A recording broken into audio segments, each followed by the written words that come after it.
Bibbidi bobbidi boo, it's day number 2. Welcome back to another day of RLCS action. It is the lower bracket getting played out today. Will send any players into the top 8? Will Liquid join the rest of Europe and make it to Saturday? Will the developing region team make a major upset? I got all that covered for you so you can catch up on anything that you have missed. So stick around, some great Rocket League action. The first series of the day is the last chance before Worlds for APAC, and against them, Team Liquid. The oldest team in the major versus one of the youngest. There were very opposite expectations for these two teams. Team Liquid came into the series and were dominant throughout. Elevate were given no room to breathe, and it felt like for the most part that Team Liquid were just freestyling rather than having to push for a win. A swift video eliminates Elevate, and Liquid stay alive with Optic Gaming waiting in the wings. Our second series is the South American top seed take on the fall major champions Gen G, with Gen G being the overall favourites coming into this matchup, but South America having placed top 8 in every event since fall last season, it was an important match for both of these squads, but unfortunately for Crew, even with scoring a goal on 0 seconds to win Game 3, Crew eventually get eliminated 3-1 in the series, defined by a lot of mistakes for the South American squad. It was a disappointing ending to their season before Worlds. Match number 3, and it's time for OCE. The winner will make the World Championships, and the loser has to hope and pray that their OCE brothers can clinch out a top 6 to get their region another spot.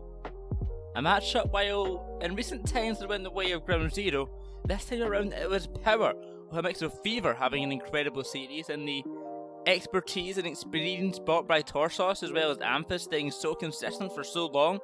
Power joined the Pioneers at the World Championship. Now Ground Zero have to wait, hope and pray that Power can make it to top 6.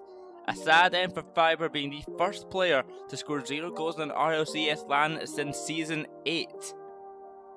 Our final match of Losers Round 1 is the previous South American powerhouse Furia against the rising South American starters of NIP. A long overtime between the two squads for Game 1 eventually goes Nip's way after an own goal from Furia. Even after an own goal from Nip in the very next game, they kept themselves in the lead to hit a match point.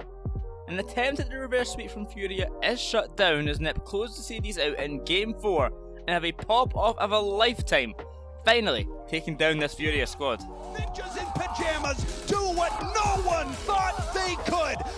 The first of the lower round 2 matchups is Team Liquid back into the action, this time against Optic Gaming. An important match for the North American team. If they can win it, they have a chance to make the World Championships. If they lose, they are eliminated. A Liquid win will lock in EU 7th place at G1, a team who has already started to make some changes, so it'll be interesting to see how that one develops. Nevertheless, the start of the match looked dire for the North American squad, with Liquid looking clean as always and winning the first 2 games of the series to make it a 2-0 in their favour. The reverse sweep was started by Optic winning Game 3 in a massive 4-0 victory. Another win in Game 4 for Optic means we go in the distance for the series, but Liquid just had the ice at the end of the day and beat their first North American team at LAN this season, taking down Optic 2-1 in the final game of the series. A full NA matchup is our next game in the lower bracket. One NA team is guaranteed to make top 8, the other will be eliminated at top 12. SSG versus Gen G happened 2 times already this split, but both of these times it resulted in a victory in SSG's favour.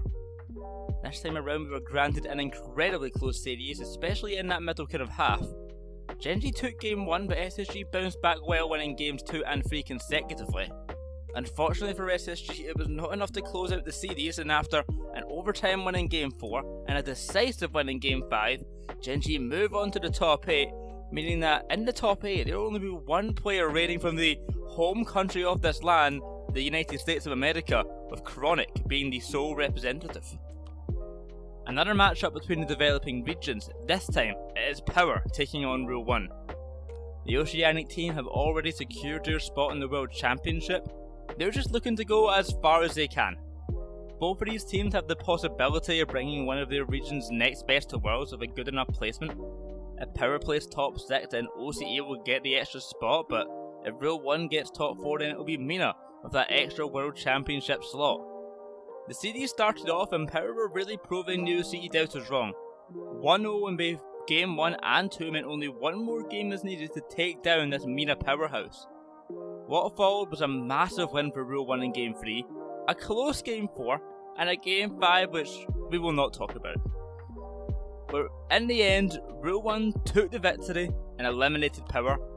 This means now that unless Rule 1 plays top 4, then version 1 will be making it to the World Championship. The final match of the day. Another ex-SAM versus current SAM matchup, this time NIP versus Complexity. Complexity have reigned superior recently out of these SAM teams in North America, and after having a very close series against Super Team Vitality, they are still poised to push very far in this event by many.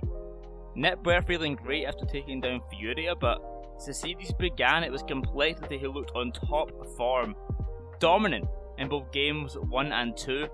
A good attempt to come back was made in Game 3 by NIP, winning 5-1, but a 4-0 defeat in Game 4 sent the South American team home and out of the major. As the day comes to a close, we are left with a very exciting Saturday ahead of us. With all EU teams converging in the upper semi-finals, who will be the EU teams to push even further and secure a top 3 finish? Down on the lower side, there is only one player left from North America in Chronic, alongside his English teammates of Jack and Nolly. The Complexity roster looking as strong as ever with a lot of potential for a lower bracket run. Of course, there's Rule 1 with major upset potential. The World Championship for Twisted Mind in version 1 all depends on Rule 1's placement. And let's not forget about the European youngsters of Team Liquid who may have had a bad start on day 1, but it seems like nothing can beat them now.